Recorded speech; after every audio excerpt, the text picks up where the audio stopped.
সবচেয়ে উপযুক্ত এবং কার্যকর সময় কোনটা জানেন? আপনি যখন ঠেকায় পড়বেন, যখন বিপদে পড়বেন, যখন আপনার প্রচন্ড পরিমাণে প্রয়োজন হবে হেল্প মানুষের কাছ থেকে, ঠিক সেই সময়টা হচ্ছে মানুষ চেনার সব থেকে উপযুক্ত সময়। আমাদের জীবনটা ভীষণ আনপ্রেডিক্টেবল।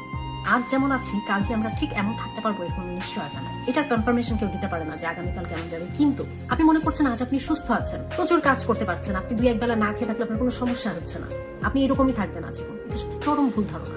ভেতর থেকে আপনার কি ক্ষয় হয়ে যাচ্ছে, ক্ষতি হয়ে যাচ্ছে, আপনি নিজেও জানেন না। জানবেন কখন, বুঝবেন কখন জানেন?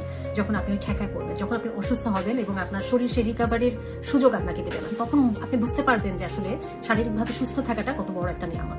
ঠিক তেমনি মেন্টালি আপনি কারোর উপর এত বেশি নির্ভরশীল হবেন না যে সেই মানুষটার কোনো ধরনের আঘাত, কোনো ধরনের অ্যাবসেন্স আপনি একদম শেষ হয়ে যাবেন। মানসিক আপনার সেই স্থিতিশীলতা থাকতে হবে, দৃঢ়তা থাকতে হবে, মনোবল থাকতে হবে যে নিজেরটা যেন আপনি নিজে করতে পারেন। সেই স্বাবলম্বিতা আপনাকে অর্জন করতে হবে। কোনো মানুষ, পৃথিবীর কোনো মানুষের উপর একদম সোললি